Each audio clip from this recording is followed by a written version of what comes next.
আল্লাহ যত সময় হায়াত দিয়েছেন, আল্লাহ যত সময় হায়াত দিয়েছেন তত সময় মানুষের জন্য লড়াই করব ইনশাআল্লাহ।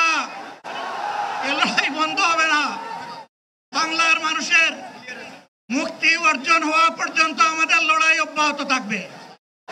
বলছিলাম, জামাতে ইসলামী যদি আল্লাহর ইচ্ছা এবং জনগণের ভালোবাসায় বাংলাদেশের মানুষের সেবা করার সুযোগ পায়, তাহলে মালিক হবে না, সেবক হবে ইনশাআল্লাহ।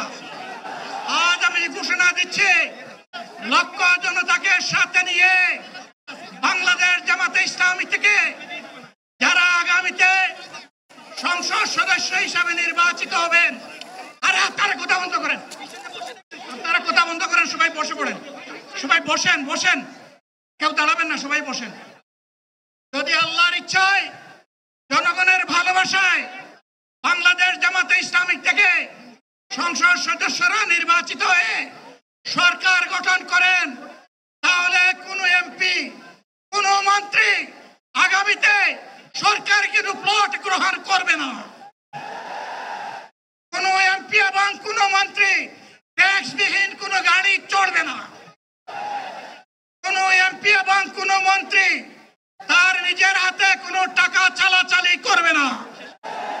কোন এমপি এবং কোন মন্ত্রী যদি তার নির্দিষ্ট কোনো কাজের জন্য বরাদ্দ পেয়ে থাকেন, কাজ শেষ হওয়ার সাথে সাথে বাংলাদেশের 18 কোটি মানুষের কাছে তারা তার প্রতিবেদন তুলে ধরতে বাধ্য হবে। সম্মানিত বন্ধুগণ, চাঁদা আমরা নিব না, দুর্নীতি আমরা করব না, চাঁদা আমরা নিতে দেব না, দুর্নীতি আমরা সহ্য করব না। এই বাংলাদেশটাই আমরা দেখতে চাই।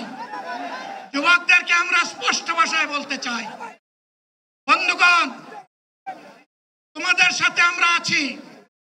আমি আজকে জামাতের আমির হিসাবে এখানে কথা বলতে আসিনি।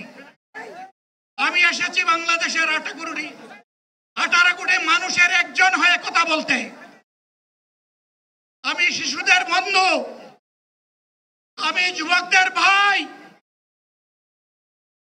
আমি বয়স্কদের সহযোদ্ধা, আমার বোনদের আমি ভাই। সুতরাং তাদের মুক্তির জন্যই আমি দায়িত্ব নিয়ে আজকে এখানে দাঁড়িয়েছিলাম। আল্লাহর ইচ্ছা শরীর আমাকে সাময়িকভাবে সহযোগিতা করে নাই, এটাও আল্লাহর ইচ্ছা যে এখন আল্লাহ আমাকে কথা বলার সুযোগ দিচ্ছেন। আমি বলতে চাই, বাংলাদেশের নির্দিষ্ট কোন শ্রেণীর মুক্তির জন্য আমাদের এই লড়াই নয়। রাস্তার একজন পরিচ্ছন্নতা কর্মী, চা বাগানের একজন শ্রমিক, রক্ত পানি করা ঘাম জড়ানো আমার একজন রিক্সা চালক ভাই মাঠে ময়দানে বাংলাদেশের মানুষের মুখে যারা এক মুঠো হাত তুলে দিতে চায়, আমার সেই কৃষক বন্ধুটি, আমি তাদের হয়ে আজকে এখানে কথা বলতে এসেছি। আমি কোন অভিজাত শ্রেণীর হয়ে এখানে কথা বলতে আসিনি। আল্লাহ তাআলার অশেষ মেহেরবানি, আজীবন সকল রক্ত চক্ষুকে উপেক্ষা করেছি, জেল জুলুমের পরোয়া করি নাই।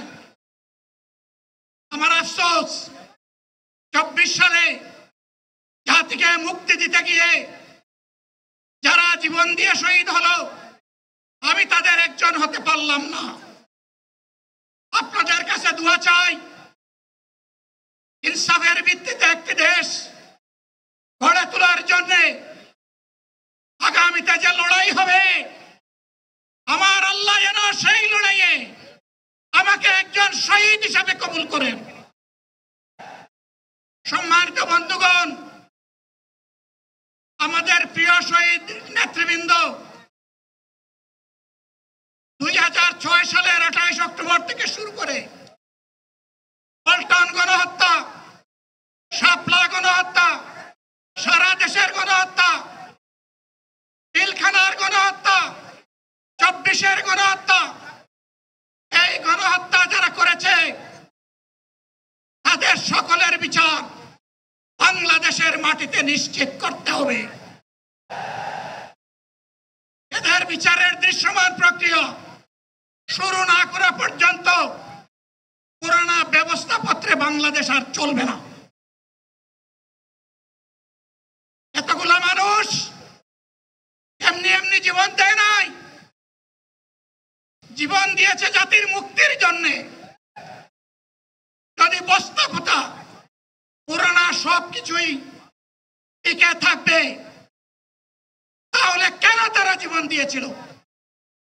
যারা ওই বস্তা পচা ব্যবস্থাপনায় বাংলাদেশকে আবার করতে চান, তাদেরকে আমরা বলি, লড়াই যুদ্ধ করে যারা জীবন দিয়েছে, আগে তাদের জীবনটা ফেরত এনে দেন।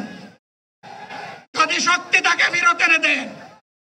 আপনারা পারবেন না, যেহেতু পারবেন না, কাজেই নতুন ব্যবস্থায় নতুন বাংলাদেশ গড়ে তোলা হবে ইনশাআল্লাহ। শিশু, কিশোর, যুবক, মা, বোন, শ্রমিক, ছাত্র, জনতা, ব্যবসায়ী, সবাইকে যেই দেশ, যেই সংবিধান, যেই রাষ্ট্র নিরাপত্তা দিতে পারবে, সেই নতুন বাংলাদেশ আমরা গড়ে তুলতে চাই। এরা আমাকে সবাই চাপ দিচ্ছে, কেউ বলে ভাই শেষ করেন, কেউ বলে চাচা শেষ করেন। আমি তাদেরকে নিশ্চয়তা দিয়ে বলছি, আমার মত আমার আল্লাহ নির্ধারিত সময় থেকে 1 সেকেন্ড আগে হবে না, এবং হায়াত যা দিয়েছেন তার 1 সেকেন্ড আগেও আমি যাব না। অতএব আল্লাহর কাছে আবারও তৌফিক চাই।